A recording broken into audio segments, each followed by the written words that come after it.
When you're 7 months pregnant, your body feels like a warning light. Swollen, stretched, aching in places you didn't know could ache. But nothing prepares you for the pain that comes when your heart realizes something is wrong. That quiet, creeping kind of wrong you can't quite prove yet. Not until it's too late. I was standing in the baby's future nursery, holding a tiny onesie with little giraffes on it, when I first felt it. That cold twinge in my stomach that had nothing to do with the baby kicking. David had been acting strange. He came home late. Not drastically late, just enough to make it easy to dismiss. Had to stay behind and help with the site plans, he'd say. Or ran into Paul and Angela, grabbed a quick bite. It always sounded reasonable, ordinary, familiar. Except it wasn't. Keep watching. The mask always slips eventually. Angela was Paul's wife. Paul was David's cousin, basically a brother. We all grew up close. Holidays, birthdays, barbecues, you name it. Angela came into the picture about 4 years ago. Blonde, loud, flirty in that southern way that people write off as charm. I'd never had a reason to distrust her. She always smiled too much, hugged too long. But I thought that was just her being warm. Now, I wasn't so sure.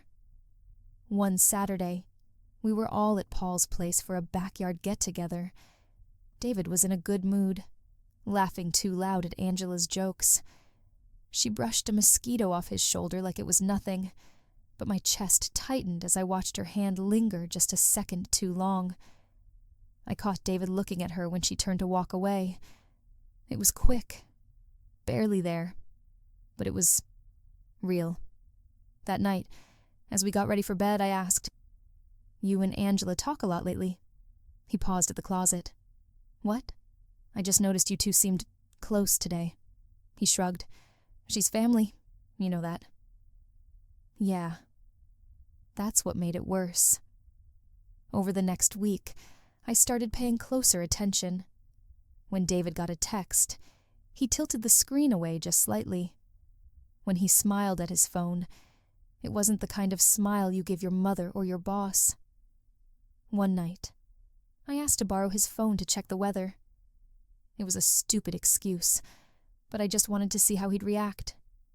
He hesitated, just for a second, but I saw it. Then he handed it to me. The screen was clean, too clean. No recent messages, no notifications. I wasn't even sure what I was looking for. I wasn't the type to snoop. But something in me was shifting, like my body wasn't just growing a child, but growing a radar for betrayal. The worst part? He still kissed me goodbye every morning. He still asked if I wanted him to pick up anything from the store. He still put his hand on my stomach when the baby kicked, and smiled like he was the luckiest man in the world. But I could feel the hollowness behind his smile. Something had changed. He was there, but not really. Like a ghost version of himself, wearing his skin, saying all the right things at the wrong volume. One night, while folding baby clothes in the living room, I saw a notification flash on his smartwatch left, charging on the end table. Angela Carter. Can't stop thinking about. And then it disappeared. I sat there frozen, holding a tiny pair of socks, my heart pounding so hard I could feel it in my throat. I didn't scream. I didn't cry. I just sat, because now I knew. Not everything. Not the details. Not how long. Not where or when. But I knew enough. And the baby inside me kicked again, as if to say, "I'm here, and you don't get to fall apart yet."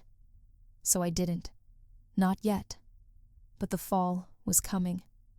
That night, I lay in bed staring at the ceiling, pretending to sleep while David scrolled quietly on his phone. I listened to the tiny sounds, his thumb tapping the screen, the occasional chuckle under his breath. and each one landed like a pin in my chest. I wasn't going to confront him yet. I needed more than a glimpse of a message. I needed the full truth. Not for him. He'd already buried himself. I needed it for me. So I wouldn't doubt my instincts again. The next morning, I waited until he got in the shower. I told myself I wasn't the kind of woman who went through her husband's phone. But then again, I used to think I wasn't the kind of woman whose husband would cheat on her with his cousin's wife. David's phone didn't have a lock. Maybe he trusted me. Or maybe he was just cocky. I opened his messages. Angela Carter, pinned to the top. My heart dropped. I opened the thread and saw months of it. Months. Scroll after scroll. Inside jokes, heart emojis, late-night messages, and worst of all, photos. One of her in a swimsuit at Paul's lake house. Another, her in bed, hair splayed on a pillow, biting her lip. David, you drive me insane. I can't stop thinking about yesterday. Angela, let's take a trip. Just us. One weekend. Please. David, I need to see you again. Last time wasn't enough. The walls of our bedroom seemed to press in on me. The phone trembled in my hand. I dropped it onto the nightstand like it was poison. I felt cold and stupid and angry in a way that settled in my bones. Then I heard the shower stop. I didn't say anything that morning. I made coffee like always. I kissed him goodbye like always. But something must have changed in my eyes, because he looked at me a little longer than usual. You okay? He asked. I smiled. I'm fine. I waited until late afternoon, after he texted me that he'd be running behind again. The house was silent. I sat on the couch, the baby pressing into my ribs, and called one person, Paul. He answered on the second ring. Hey, Rachel. Everything okay? I swallowed. I need to talk to you, privately. Can you come by? There was a pause. Sure. I'll be there in 20. Paul was always the calm one, steady, the kind of guy who didn't raise his voice unless absolutely necessary. When he stepped into our house, I could tell he was confused. Is the baby okay? He asked. The baby's fine, I said, but you're not going to be. He frowned. What's going on? I didn't dramatize it. I didn't build it up. I just handed him David's phone and showed him the thread. He stared for a long time. Didn't blink. Didn't breathe. Just read. Then, how long? Looks like at least 3 months, I said. He nodded slowly. My wife and your husband. Your wife, I repeated, as the words sank into the room like smoke. Paul finally sat down. I knew something was off. She's been distant, more dressed up than usual. I thought maybe, I don't know, midlife crisis. We sat there in silence, 2 betrayed people, holding the wreckage of 2 families in our hands. I'm sorry, I said. You're the last person who should apologize. He ran a hand down his face. What are you going to do? I haven't decided yet. He looked up. Let me know when you do. Whatever it is, I'll back you up. That meant more than he knew. David got home around 9:40 that night. I was in the kitchen, organizing baby bottles I didn't even know if I'd still use.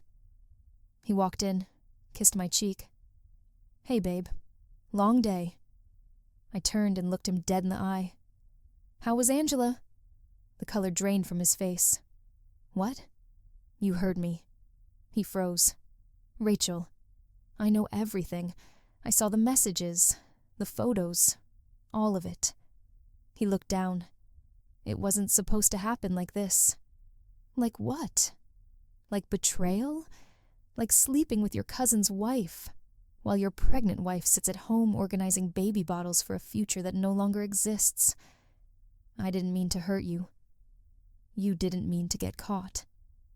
He stood there, stunned and speechless. But I was done talking. I walked past him, hand on my stomach, and went to bed alone. The next morning, I woke up to silence. No smell of coffee, no sound of David making breakfast, just the slow creaking of the house as the sun rose behind the blinds. He was gone. I checked the driveway. His truck was there. He must have slept on the couch. Good. I walked into the kitchen and found a note, a pathetic half-apology scrawled on a grocery list.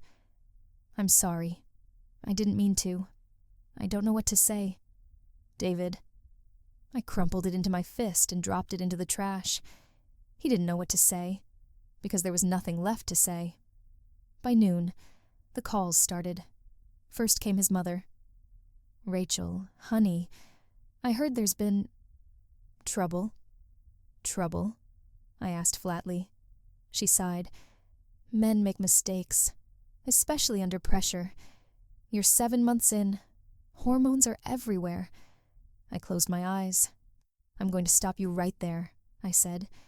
He didn't forget to take out the trash. He didn't miss a bill. He didn't even cheat with a stranger. He's been screwing Angela. Silence. Then, with a voice soaked in shame, but still trying to hold dignity, she's family. Exactly, I said. So, maybe ask yourself how that makes it worse. I didn't hear from David that day, or the next. But I did hear from Angela. She didn't call. She showed up. Again. This time without banana bread or bright sundresses. She was dressed plainly. Jeans. A gray hoodie. Her hair pulled back like she thought humility had a costume. I opened the door. Didn't speak. Can I come in? She asked quietly.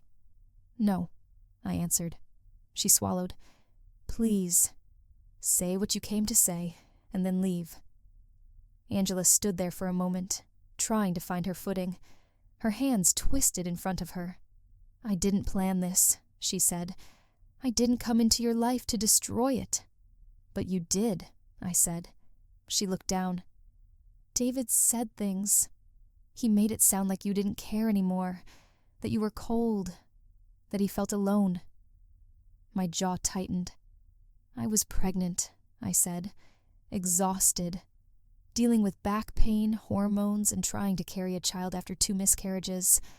That's not cold, Angela. That's survival. She had the nerve to tear up. I know. I know now. You just what? She looked at me. I loved him. I stared at her for a long, hard moment. You loved my husband, in the house where we hosted you for Christmas, while I was upstairs holding my belly, and your wine glass sat on my coffee table. Angela took a deep breath. I'm sorry. I believe you, I said. She blinked. But I also don't care. You crossed a line, and you don't get to cry on my porch about how you feel. Her lips trembled. Paul knows. I told him. Her eyes widened. You... What? I showed him everything. Angela stepped back, like she'd been struck. He left me, she whispered. I know. She didn't respond after that. I closed the door without another word. Later that night, David finally came home. He didn't knock. He used his key, like he still belonged here. I was in the nursery, folding more baby clothes. Somehow, doing that calmed me. A reminder that I was preparing for someone who deserved me whole, not broken. He stood in the doorway. I've been at my mom's. I nodded, didn't look at him. I want to fix this. I turned slowly. You can't, I said. Not in a week. Not in a month. Maybe not ever. He stepped forward. Can we just talk? No, I said. We need to be quiet now. For the baby. I don't need your regret in the air I breathe. I need peace. He looked wounded. Good. I walked past him. You can sleep on the couch. Don't wake me. The next morning, Paul called. Hey, he said, his voice tight. My mom knows now. Angela's been staying at her place. There's going to be fallout. I'm ready, I said. And I meant it. because by then the mourning was over. Now it was war. It was Paul's idea. "Let's just get them all in one place," he said. "No more whispers. No more pretending this didn't happen." I hesitated. "Family dinner?" I asked. "Seriously?" He nodded. "It's what they want. Let's give it to them." So we agreed. A Saturday dinner at Paul's house. Us. Them. And the storm that had been brewing for months. I wore black. Not because I was mourning, but because I wanted to look sharp, composed, unshakable. Rachel Monroe, 7 months pregnant, betrayed and battered, but not broken. David rode with me, silent the whole way. He hadn't touched his phone since he moved back into the house. Not because I asked him to, but because he knew better. When we walked in, the room fell quiet. Angela sat stiffly on the far end of the table, next to her mother. She didn't look up. Paul stood near the kitchen island, arms folded. David's mother smiled too brightly. "Rachel, sweetheart, you look radiant." I nodded. "Thanks." We all took our seats. The first 10 minutes were unbearable. Chatter about weather, work, baby names, small talk built on a mountain of lies. Then Paul set his fork down and cleared his throat. "Let's stop pretending," he said. The room froze. David stiffened beside me. Angela's hands clenched in her lap. "We all know what happened," Paul continued, "and we're not going to sit here, eating roast chicken and acting like 2 families didn't implode." "Paul," Angela's mother warned, "not now." "Yes, now," he said, voice sharper. "You want to protect your daughter, fine, but she destroyed a marriage, and my cousin helped." "David's still your family," his mother snapped. Paul turned to her. "So is Rachel." Silence. I looked across the table, directly at Angela. She finally raised her eyes. I didn't speak. I didn't have to. David broke first. "I made a mistake," he muttered. "We both did." "You call this a mistake?" Paul asked, voice rising. "A mistake is forgetting a birthday. A mistake is saying the wrong thing in an argument. What you did, that's not a mistake. That's a choice." Angela's eyes filled with tears. "I never wanted to hurt you," she whispered. "You didn't hurt me," Paul said coldly. "You made me question every moment we shared, every holiday, every laugh, every promise." David rubbed his forehead. "Can we not do this in front of everyone?" I looked at him. "Why? Embarrassed?" He didn't answer. Angela's mother tried to change the subject. "How's the baby, Rachel?" I smiled tightly. "Healthy. Strong. Growing in a home full of tension and cowardice, but still kicking." Angela's mother frowned. "That's not fair." "No," I said. "What's not fair is being betrayed by the person who promised to protect me while growing a child inside me. What's not fair is watching you all dance around this to keep the peace, as if I'm the one causing drama." Angela finally spoke. "I wish I could take it back." "You don't get to," I said. "You'll live with it, like I do." Paul stood up. "This dinner's over." David looked stunned. "Wait." "No," Paul cut him off. "You're not welcome in this house anymore." He turned to me.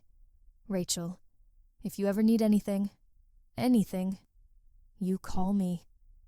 I nodded. My throat was too tight to speak. David followed me out to the car in silence. When we got in, he finally said, "That could have gone worse." I looked at him. "You think this is over?" He blinked. "Isn't it?" "No," I said. "This was just the reveal, the explosion, the part where the house burns down." "And now?"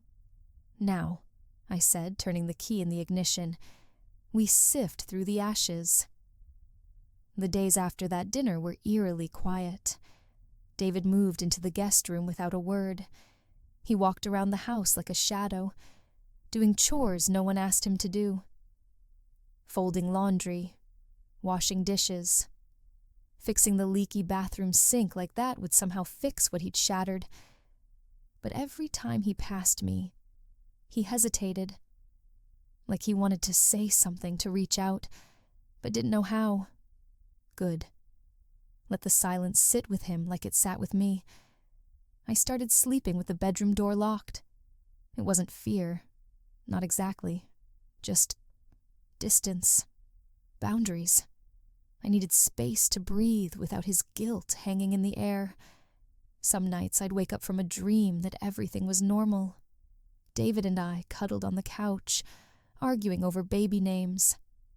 I'd reach for him instinctively and find no one. And in those moments, I'd remember why. Paul checked in often. He never pushed, just short texts. Paul, need groceries? I'm heading out. Paul, want me to come put up the crib? Paul, how are you holding up? He didn't offer pity. He offered help. And that's what made all the difference. One afternoon, he came over to drop off some baby gear. He brought it inside, set it gently in the nursery, and lingered by the window. David's still here? He asked. I nodded. In the guest room? Paul shook his head. Man's got nerve. He thinks staying here is doing the right thing. And what do you think? I sat down on the edge of the crib. I think he's afraid of leaving, afraid of what it means to walk away completely, afraid of the silence that'll follow. Paul looked at me. And what are you afraid of? I looked at the baby clothes, already folded and waiting. That I'll raise this child looking over my shoulder, wondering if he's coming back, wondering if I made the right choice. You already did, Paul said. The moment you stood up and refused to be broken, you made the right choice. That night, I told David he had to leave. He was sitting at the kitchen table, pretending to read a budget spreadsheet. You need to go, I said simply. He looked up slowly. I've been trying. I didn't ask you to try, I interrupted. I asked you to stop pretending this is still your home. He stared at me like I'd slapped him. You're kicking me out? Just like that? No, I said.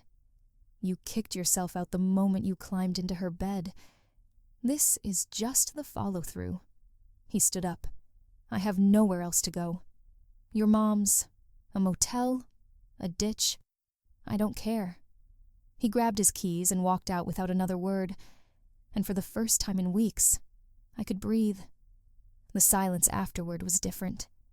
It wasn't hollow. It was peaceful. I moved freely, slept deeply, felt my baby's kicks without the weight of shame pressing down on me.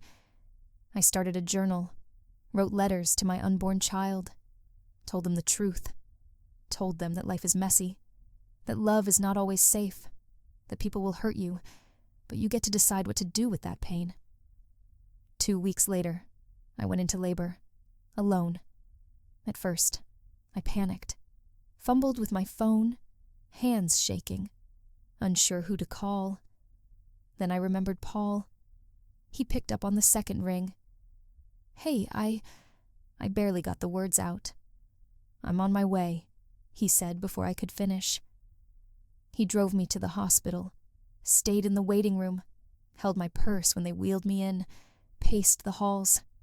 David didn't show. Not that I expected him to. 12 hours later, I held my daughter in my arms. Dark hair, strong lungs, a grip, like she already knew the world might be cruel, and she was ready for it. I cried, not because I was sad, but because even in the wreckage, something beautiful had survived. Back home, the house felt different. The nursery no longer reminded me of what was lost, but of what I'd gained. Paul came by a few days later, brought flowers, rocked the baby to sleep. He didn't say much, just sat beside me on the couch while the baby snored in his arms. You saved me, I whispered. He looked over. No, he said softly. You saved yourself. I just showed up. 3 months passed. The baby, Evelyn Grace, was growing faster than I could believe. Her eyes were a soft gray blue, like storm clouds deciding whether to clear or rain.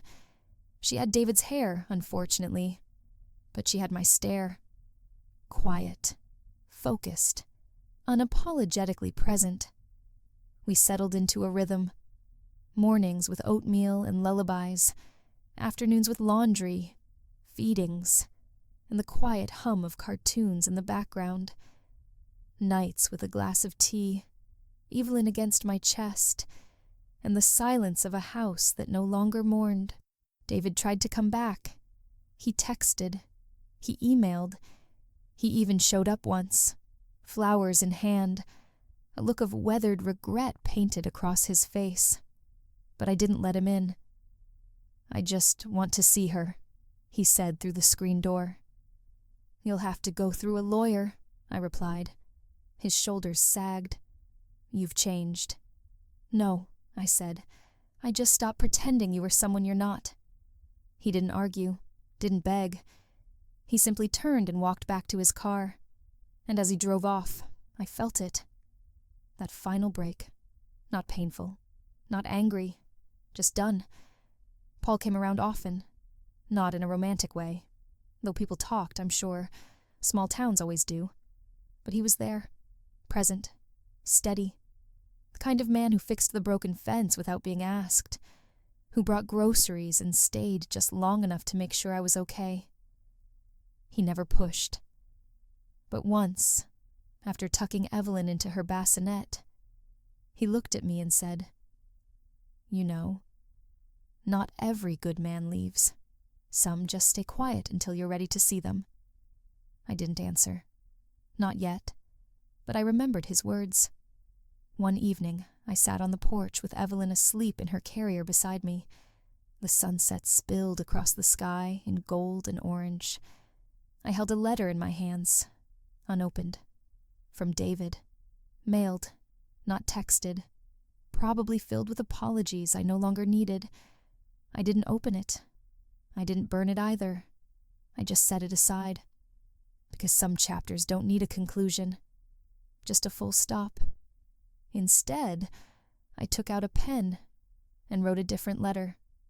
Not to David. To Evelyn. I wrote about the strength she'd been born into. I wrote about mistakes and growth and why we don't shrink ourselves just to keep someone else comfortable. I wrote about love.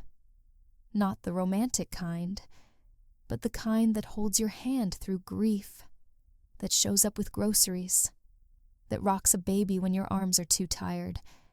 And I ended it with one simple line.